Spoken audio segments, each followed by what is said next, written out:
Sir Veeramallu villain ఎవరు? ఔరంగజేబు జగనేనా?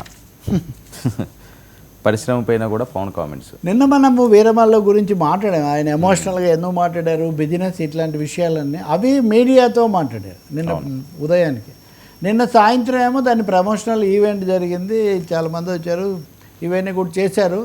నిజానికి ఉదయంతో పోలిస్తే పవన్ కళ్యాణ్ ఇంకా ఆవేశంగా మాట్లాడారు, ఇంకా ఎమోషనల్గా ఉన్నారు. ఖచ్చితంగా ఆయన మామూలుగానే కొంచెం ఒత్తిడిలో ఉంటారు. ఒత్తిడితో పాటు ఇదేదో పెద్ద సవాలుగానే ఆయన భావిస్తూ ఉన్నారు. అది రాజకీయంగాను సినిమా పరంగా కూడా తన ప్రయత్నానికి తన భవిష్యత్తుకు కూడా ఇది ఒక ముఖ్యమైన దీనిలాగా ఆయన భావిస్తున్నట్టు మనకు స్పష్టమవుతుంది. ఇక్కడ మళ్ళీ చెప్పారు, ఉదాహరణకు నాతో పెద్ద పెద్ద దర్శకులు ఎవరు సినిమాలు తీరు, వాస్తవంగా ముందు ఇవన్నీ మాట్లాడకూడదు, మాట్లాడుతున్నారంటే ఎంత అవసరమని ఆయన భావిస్తున్నారో చూడండి. లేకపోతే రీమేక్స్ తీస్తామంటారు, ఆ రీమేక్స్ అయితేనే గ్యారంటీగా ఉంటాయని. నేను ఒక హీరోని మాత్రమే కానీ ఇక్కడ నేనే ఏమి సర్వస్వం కాదు, I'm not too big here. కానీ బిజినెస్ వైపే చూస్తూ ఉండేట్లా నేను బిజినెస్ కోసం ఇది చేయడం లేదు.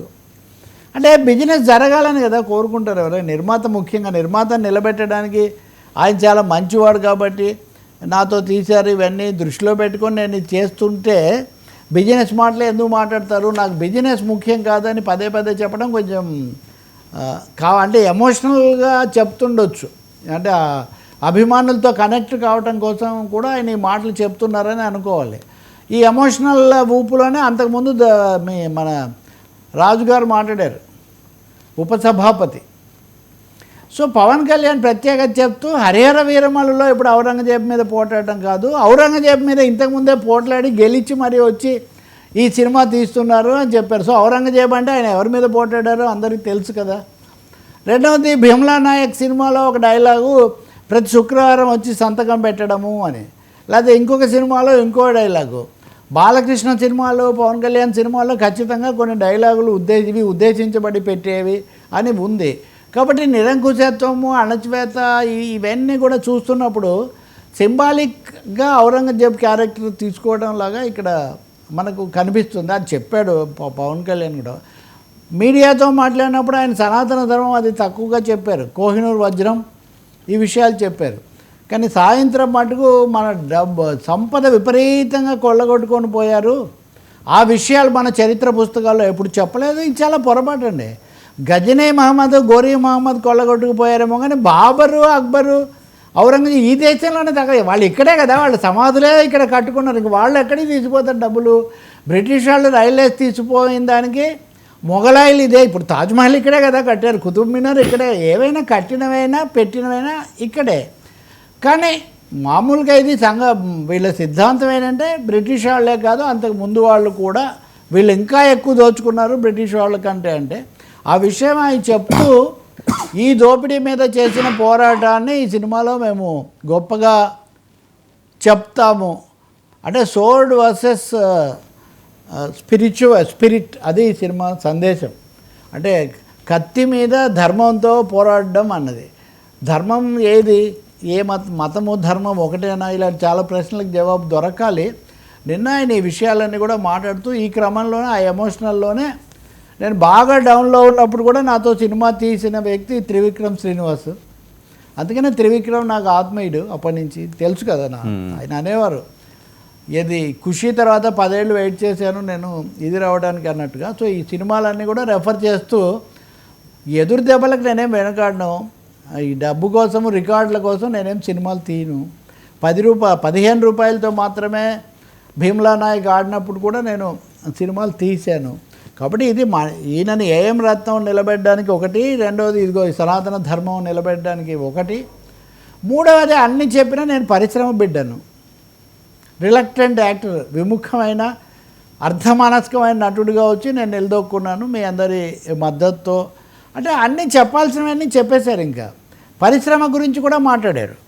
మీరు చంద్రబాబు నాయుడు గారికి వచ్చి అభినందనలు చెప్పండి, మీరు రాలేదు, కనీసం వచ్చి ఇవేవి పరిశ్రమకు సంబంధించిన అంశాలు చర్చించడానికి రండి అని అడిగితే అది కూడా సరిగ్గా జరగలేదు అనే ఒక అసంతృప్తి వెలిబుచ్చారు. నిన్న పొద్దున్నే అది కూడా వచ్చింది. నిర్మాతలు పరిశ్రమతో మరొకసారి లోకేష్ వీళ్ళు చర్చలు జరుపుతారు, మీరు అమరావతిలో ఎవరెవరు వస్తారు, ఎక్కడెక్కడ ఏమేమి పెట్టుకుంటారు స్టూడియోలని అడుగుతున్నారని.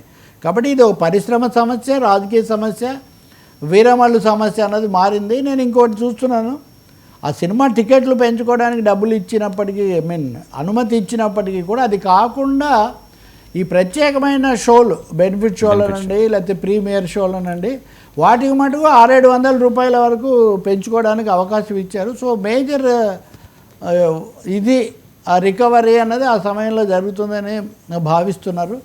పవన్ కళ్యాణ్ ఏమో నేను అభిమానులే నమ్ముకున్నాను, నాకు మిగతా వాళ్ళందరికైతే అభిమానులే ముఖ్యం అన్న పద్ధతిలో ఆయన చెప్పుకొచ్చాడు. ఇంకొకటి బ్రహ్మానందాన్ని కూడా కోట్ చేశారు. బ్రహ్మానందం ముందు మాట్లాడారు, ఆయన పద్ధతిలో ఆయన మాట్లాడడంతో పాటు డెస్టినీ అంటే దాదాపు దైవ బలమే పవన్ కళ్యాణ్ ఇక్కడికి తీసుకొచ్చింది. ఈయనేం హీరో అంటే ఆయన పెద్ద హీరో అయిపోయాడు, ఈయనేం మంత్రి అంటే ఆయన ఉప ముఖ్యమంత్రి అయ్యాడు. సో దాన్ని ఈయన మళ్ళీ రీఇటరేట్ చేస్తున్నాడు. ఒక విధంగా మోదీ కదా ఒకప్పుడు అన్నారే, నేనేదో మామూలు మెటీరియల్తో తయారైనట్టుగా లేదని ఎన్నికలకు ముందు, డెస్టినీ ఏదో దైవ బలంతోనే ఇవన్నీ నడుస్తున్నట్టుగా ఉన్నాయని పవన్ కళ్యాణ్ గారు నిన్న బలంగా చెప్పినటువంటి తనకున్న సాధక బాధకాలు, సవాళ్ళు. తమాషా సినిమా వారని పెట్టాం కదా మనం, యుద్ధం సినిమాలోనే చేయాలని ఒక డైలాగ్ కూడా ఆయన చెప్పారు. యుద్ధం సినిమా అనేదే పెద్ద యుద్ధం, సినిమాలో యుద్ధం చేయాల్సిందే, నేను ఇక్కడ కూడా యుద్ధం చేస్తానని. మొత్తం మీద ప్రేక్షక ఆ దేవుళ్ళు ఎలా ఉన్నా ప్రేక్షక దేవుళ్ళ ఆశీస్సులు అంతిమంగా విజయానికి దారి తీయాలి. అవి ఎలా జరుగుతాయి ఏంటి మనం we have to watch. But he is little tense and emotional అనడంలో మటుకు సందేహం లేదు.